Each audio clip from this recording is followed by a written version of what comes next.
Chapter 1. Ginger brown.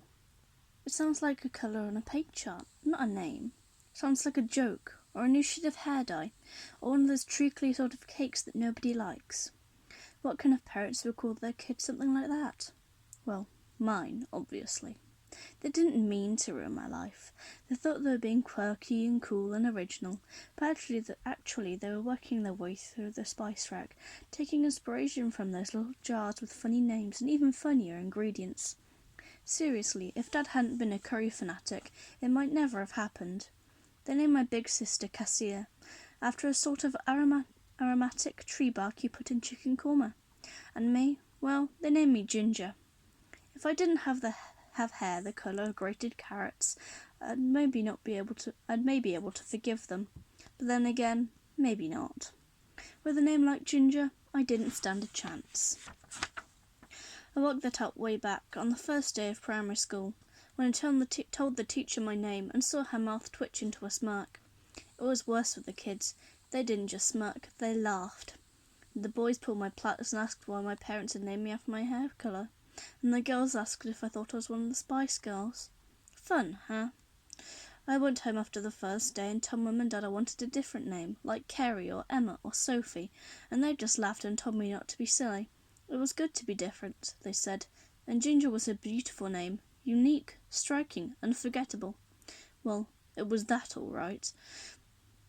I never really knew what to say to the jokes and the teasing. Don't let it get to you, Cass used to tell me. Just laugh it off or ignore it, okay? It was easy for her to say. She was in high school by then, cool and confident and always surrounded by her friends. She had auburn hair too, but nobody ever seemed to call her names. I worked out that the easiest way to avoid being teased was to keep my mouth shut, keep my head down, and pretend I didn't care. She's very quiet, said Miss Cassim. Miss Cassim told my parents at the start of Year 6. A lovely girl, but she doesn't join in much with the others. Not at all like Cassia was. I suppose I should be grateful Miss Cassim didn't tell them about the rest of it. How I never got picked for playground games, never had a partner for PE or project work, never got invited to sleepovers or parties or trips to the cinema with other girls. I was an outsider, a loser. I tried to be invisible, sitting on my own in the lunch hall, eating an extra helping of apple pie and custard because it was something to do, a way to fill the time, a way to fill the hole inside me, the place where the loneliness was. "Have you seen her?" I heard Chelsea Martin say to her friends one day. "She is so fat. I saw her eat 2 packets of crisp brick and she had an extra helping of chips at lunch. Gross!" I just sat and smiled and pretended I hadn't heard, and when Chelsea had gone I ate a Twix I'd been saving for later, without even tasting it. I thought it would go on like that forever. Mum and Dad were anxious by then, always asking if I wanted to invite a friend over for tea or go to dance class like Cass or swimming club. "It'll be fun," Mum would wheedle. "You'll make a lot of new friends and get fit too." That's how I knew they thought I was fat too, as well as a loser. I wasn't the right kind of daughter. I wasn't the kind of girl who'd make a name like Ginger seem cute and quirky. When my 11th birthday rolled around, Mum and Dad asked if I wanted a party. I said no. I was too old for that kind of thing. "You're never too old for fun," Dad had said, and I could see a flicker of something behind his eyes. Worry? Disappointment? "You'll never have your friends round. What about a trip to the cinema or the ice rink? Would that be grown up enough for you?" Sometimes you go along with something, even though you know it's a bad idea. "What if nobody comes?" I said feebly to Cass, and she'd just laughed. "Of course they'll come," she'd said. So we planned an afternoon at the ice rink, all expenses paid, followed by burger and chips in the cafe that overlooked it. Mum had made a 3-layer chocolate cake for afterwards, with 11 little candles. I was excited, in spite of myself. Cass had let me use some of her sparkly eyeshadow, and I wore my new pink mini dress with the pop-art flowers and new pair of jeans. I thought I looked good. When we arranged to meet outside the ice rink at 2, Emily Croft and Meg Waters arrived dead on time. They are best friends, geeky, serious girls who sometimes let me hang out with them at break. "Who else is coming?" they asked. "Oh, everybody," I told them, even though there was already a little seed of doubt eating away at my heart. Chelsea and Jenna and Carly and Faye. Everyone. I'd asked every girl in class, because Cass said there was room enough for everyone at the ice rink, and even if they weren't all special mates, it would be a good chance to get to know them a bit more. I wanted to be the kind of girl who could invite a whole bunch of kids to her party.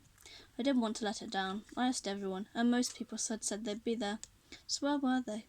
At 2:30, Dad looked at his watch for the 100th time and said maybe the other girls had got mixed up about the time. Cass, you take Ginger and the girls in, he decided. Your mum and I can stay here for a bit, wait for the others. Perhaps they thought it was 3. Emily Croft took a folded invitation from her pocket and looked at it. It says 2, she said, and I hated her for that, for not pretending that there was a mistake or a misprint or a traffic jam in town. Anything at all to take away from the sick ache inside of me. Cass took Emily, Meg and me through to the rink. I felt like I was holding myself together, as if the slightest knock might make me crumble. There was a stinging sensation behind my eyes. We handed down our boots and put on ugly white boots with sharps. We handed down our shoes and put on ugly white boots with sharp silver blades, lacing them up tightly. Then we clumped across to the rink, wobbling slightly, and edged our way onto the ice. It was cold, and I felt like they could slip from under me at any moment. At first, all I could do was cling to the edge, but Cass wasn't going to allow for that, of course. She took my hand and pried me away from the front rail, and slowly, haltingly, I took my first steps onto the ice. It was fun. Pretty soon, the 4 of us were slithering around, grabbing onto each other and yelping in terror whenever someone else swooped past. After a while, Cass spotted Mum and Dad watching from the sides and skated over to talk to them, leaving Emily, Meg and me together. That's when I saw them, Chelsea, Jenna, Carly and Faye, just ahead of us on the ice. My face lit up. They were here after all. Chelsea and the others, the 4 most popular girls in the class. It must have been a mix-up about the time. Like Dad said, I skated towards them with a grin a mile wide. Chelsea spoke first. "Hi, Ginger," she said. Her voice sounded mean and smirky, the way it always did when she spoke to me. Then again, it wasn't exactly often. "Thought we might see you here. Sorry we couldn't make your party. We had something better to do." Chelsea and others dissolved into giggles, but I struggled to make sense of what she'd said. Couldn't make it to their party? Something better to do? But they were here, weren't they? Then it dawned on me. They hadn't arrived late. Dad hadn't paid them in. They'd been here all along. Watching, waiting. They were here to laugh at me. My cheeks flamed. "Look," Faye sniggered. "Her face matches her hair." I wished a hole could appear in the ice, a hole I could fall into and disappear forever.